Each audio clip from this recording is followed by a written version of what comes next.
Hello, everyone. Welcome back to the Brighter Black Futures podcast. I'm your host, Bisa Dobson. Today, we've got a great episode for you. Today, the focus will be all about environmental justice with a focus on environmental racism. And why I chose this topic today is because Monday, April 22nd, just a few short days ago, was Earth Day, which is a day to celebrate the achievements of the environmental movement, and also to raise awareness about the need to protect the planet for ourselves today and for future generations. So let's get into it.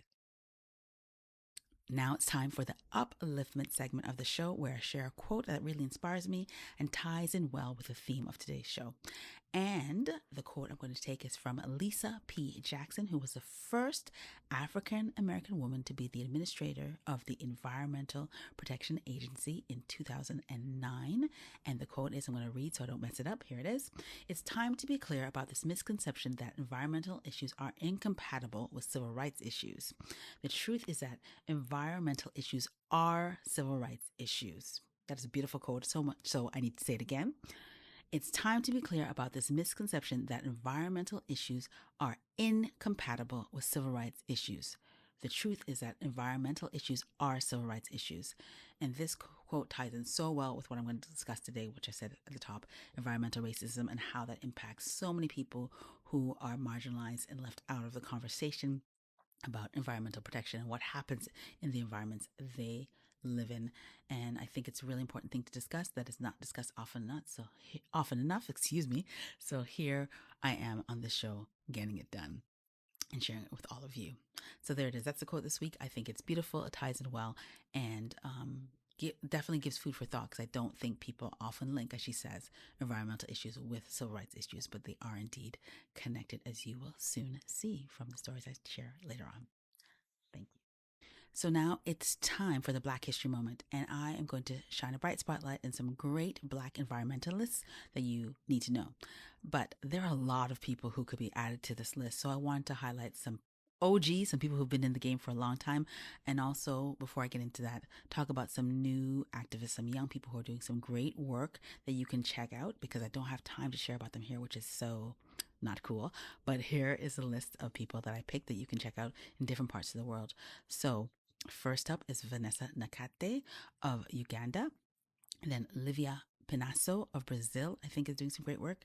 Another person is Jerome Foster II, who is in the US. And right here in Canada, I'd like to shout out Chuk Adenigbo. I might have said that last name wrong, but I'll definitely put the names of all those people in the show notes so you can check them out. He's doing some great work right here in Canada. So those are some young people. Of the many young people, there are so many who are doing great work and trying to do their best to help us all save the planet. And now let's get into the meat of the section. I want to tell you about some OGs who've been in the game for a long time that you need to know about. Now, the first person I want to tell you about for this Black History Moment is Dr. Robert D. Bullard, who received his PhD from Iowa State University and is often known as the father of environmental justice. Previously in his career, Dr. Bullard was the dean of the Barbara Jordan Mickey Leland School of Public Affairs, and also the Ware Professor of Sociology and the director of the Environmental Resource Center at Clark Atlanta University. Currently, Dr. Bullard is the director of the Bullard Center for Environmental and Climate Justice and a distinguished professor at Texas Southern University. And in addition to all of that, Dr. Bullard is a co-founder of the HBCU Climate Change Consortium and a proud veteran of the U.S. Marine Corps. He is also the author of 18 books on sustainable development, environmental racism, climate change, and more. And one of his books, Dumping in Dixie, Race, Class, and Environmental Quality, is a standard text in the environmental justice movement. Due to his tireless efforts to help save our planet and promote environmental justice, Dr. Bullard has received many awards and honors. There's a long list, but here are some highlights. In 2008, Newsweek magazine named him as one of the 13 environmental leaders of the century. In 2013, Dr. Bullard received the John Muir Award from the Sierra Club, becoming the first African American to do so. And in 2014, the Sierra Club named their new Environmental Justice Award after Dr. Bullard.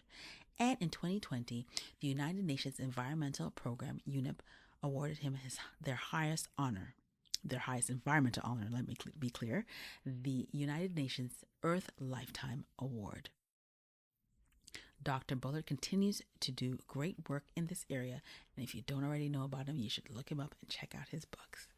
The second person I'd like to tell you guys all about is Dr. Ingrid Waldron, PhD, the founder and executive director of the Enrich Project. She received her PhD in Sociology and Equity Studies in Education from U of T and was also a postdoctoral fellow at the Faculty of Medicine at the university. Dr. Waldron's research focuses on the health and mental health impacts of structural racism and other forms of racism on Black, Indigenous, immigrant, and refugee communities in Canada. Since becoming the executive director of the Enrich Project in 2012, she has been investigating the social, political, environmental, and health impacts of environmental racism and climate change on Black and Indigenous communities in Nova Scotia and other provinces in Canada. Dr. Waldron's passion for environmental justice has led her to enter the arena of politics. In 2015, she collaborated with MP Lenore Zahn to introduce a bill into the Nova Scotia Parliament called an Act to Address Environmental Racism, Bill 111, and she also had a hand in a federal bill that was introduced in 2020 to the federal parliament here in Canada called a National Strategy to Redress Environmental Racism, Bill 2030 in 2020. Dr. Waldron's book, There's Something in the Water, Environmental Racism in Black and Indigenous Communities, was published in 2018, and it eventually became a Netflix documentary called There's Something in the Water that was released in 2020. Dr. Waldron's passion for environmental justice has led her to enter the arena of politics. In 2015, she collaborated with MP Lenore Zahn to introduce a bill into the Nova Scotia Parliament called an Act to Address Environmental Racism, Bill 111, and she also had a hand in a federal bill that was introduced in 2020 to the federal parliament here in Canada called a National Strategy to Redress Environmental Racism, Bill 2030 in 2020. Dr. Waldron's book, There's Something in the Water, Environmental Racism in Black and Indigenous Communities, was published in 2018, and it eventually became a Netflix documentary called There's Something in the Water that was released in 2020. In 2020, Dr. Waldron co-founded the National Anti-Environmental Racism Coalition with Nilo Charles of the Black Environmental Initiative. This coalition brings together many organizations in the environmental and climate change sectors to share expertise and resources as they work to address the ongoing impact of environmental racism and climate change on Indigenous, Black, and other marginalized communities in Canada. And again, if you've never heard about Dr. Waldron, I suggest you check out the Enrich Project and her books and the documentary, There's Something in the Water. So we're on to a new segment, and this time I'm going to be here talking to you all about environmental justice and particularly environmental racism. So before we start or go any further, let's get a clear definition so we're all on the same page. Now, the term environmental racism was coined in 1982 by a gentleman by the name of Benjamin Chavez. He's a Black man from America, and this is how he defined the term. I'm going to read it to make sure I don't miss anything. Racial discrimination in environmental policymaking, the enforcement of regulations and laws, the deliberate targeting of communities of color for toxic waste facilities, the official sanctioning of the life-threatening presence of poisons and pollutants in our communities, and the history of excluding people of color from leadership of the ecology movements. So that was the original definition of environmental racism by Mr. Benjamin Chavez. So in a nutshell, environmental racism is what happens is when the government's policies and practices forces people of color or causes people of color to be living close to toxic waste, whether that comes from landfills, mines, busy roads with heavy congestion due to cars, etc., etc. And as a result, they suffer more health problems, whether physical or mental or both, due to the extra risk and burden they're taking on.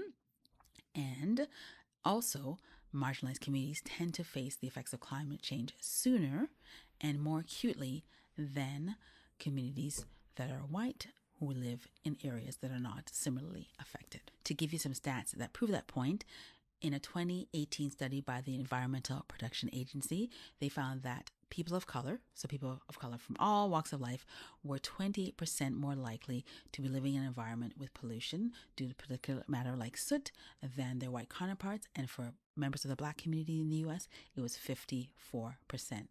But please know that environmental racism is not just a US problem. And to highlight that point, I'm going to share a story from the UK as well as two from Canada, because environmental racism is something we should all be concerned about because it impacts every country in the world. All right, I'm going to look at my notes as I do this because I don't want to mess any of this up. It's super important information. So the first story I'm going to tell you is about Ella Kesey Deborah, who was a 9-year-old girl living next to a highly traveled and congested road called South Circular Road in London. She passed away at the age of 9, becoming the first person in the world to have air pollution listed as the cause of death on her death certificate. Her death was originally attributed to respiratory failure or asthma that she had, but her parents, her mother, and scientists pushed for reassessment, and it was found that it was actually the air pollution in her area that was a cause of death. And the case highlighted how Black Londoners often have a higher likelihood of being exposed to toxic air, with Black children in the capital being 4.2% more likely to be hospitalized as a result of dangerous levels of nitrogen dioxide exposure than anywhere else in the country. So that's a problem the UK is facing, and I'm sure it's not the only way that people who are marginalized in that country are facing environmental racism. And now let's move on to some Canadian stories. The first story I'd like to tell you about tied into environmental racism is the story of Africville, which was a thriving community in Halifax, Nova Scotia. It was vibrant and self-sustaining. It was founded by refugees from the War of 1812, Black refugees from the War of 1812, as well as former enslaved persons who lived in Nova Scotia. And as I said, it was a vibrant and thriving community. However, city officials clearly didn't like that, because starting in the late 18th century, they started to put undesirable services for the city in that area because, of course, other communities didn't want them. So slaughterhouse, human waste disposal sites, and what else was there? A fertilizer plant, all ungreat stuff. And then in 1950, they added a garbage dump because, again, other parts of the city didn't want it. So, of course, put it next to the thriving Black community, or once thriving Black community. So by 1960, Africville was considered a slum, a blight on the city of Halifax, and politicians moved into action, and they declared it a dangerous place to be, of course, a place that we didn't want people to be, and they decided that they were going to relocate all the residents and bulldoze their properties. Unfortunately, some of the residents only got a few hours notice that their property was going to be bulldozed, and some didn't get any notice at all. Moving companies were hired to move the people out of the area, but when they canceled, city officials brought in dump trucks. So many of those residents whose dignity had already been trashed by what was happening were forced to leave their community they lived in all their lives on the back of dump trucks to go to their new community, which of course add to the stigma of being from the slum of Africville. And to make matters worse, in the 1960s, Black people weren't easily hired by most companies, so many of them couldn't get jobs. And because, in addition to their houses being demolished, their community space, the Seaview Church, was also destroyed. The community was dispersed, not connected, and many people left the area to go to places like Montreal, Toronto, and Vancouver. And those that stayed, because they weren't able to be hired in the community or couldn't find work, had to depend on welfare, again, piling on with the stigma of being from the Africville slum. Eventually, the land that was formerly Africville became a ramp for the A. McMurray McKay Bridge and the Fairview Container Terminal. Also, a dog park named Seaview Dog Park was opened soon after.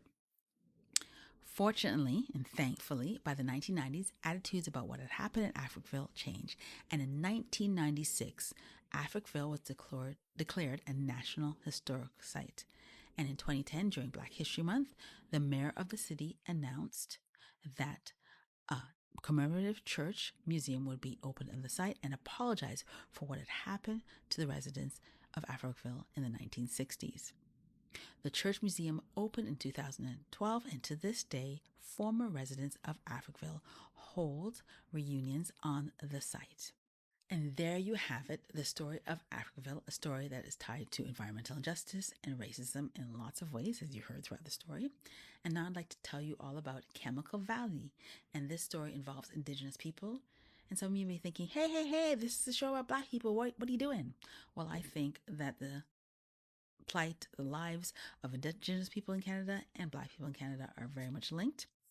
And because of that link, and also the fact that Indigenous people are the first people in Canada to experience environmental racism, I'm going to talk about them. So here we go.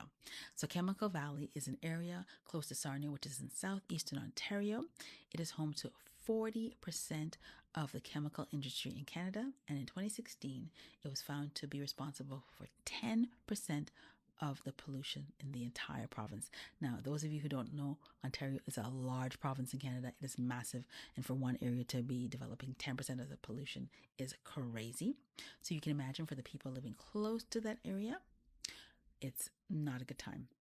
And there is a group of Indigenous people called the Amjinwanang Nation who live very close to Chemical Valley, who report that they have increased rates of asthma, reproductive effects, learning disabilities, and cancer. And they're also afraid to go outside because of the risk of environmental pollutants and the fact that often incidents that raise the pollution level in the area go unreported. None of this has been investigated by the provincial or federal government, and it's an ongoing problem for the people in the area who are fighting against it. And this is another example of environmental racism. I wasn't able to find any information about this for Ontario, but I did do some research and found that in BC, for example, a province way far away from where I live in Ontario, British Columbia, the fine for polluting crown lands is anywhere from $2,000 to $10,000. For polluting Indigenous land in the same area, it's about $100. So I imagine it's quite similar in Ontario, and the fact that it's close, this area is so close to Indigenous land, speaks volumes about the ongoing environmental racism and injustice that is happening in Canada where I live. So this show was filled with a lot of doom and gloom today. I have to say, environmental racism isn't a fun or a sexy topic, but it's an important one. So if you're now thinking, hey, we got all this information, it's not great, what can I do? Well, I'm happy to tell you that there are so many organizations doing their part to raise awareness about the need for environmental justice and change in policies to protect people from all walks of life, and especially marginalized communities. And if you are interested in connecting with them to see how you can join the fight or learn more, please know that I'm going to share some information, the links to these organizations in the show notes so you can check them out. And, while you're at it, when you learn something or two, maybe you should write to your member of parliament or the government officials where you live and learn about what's going on in your community to help create change. Just saying. Anyway, that is it for me. I hope you enjoyed this week's podcast. And if you didn't enjoy it because it was heavy material, at least you'll learn something from it and are looking at the environment and environmental injustice and racism in a brand new way. And I'll be back at you next week with another podcast. Till then, take care of you and be well. Bye.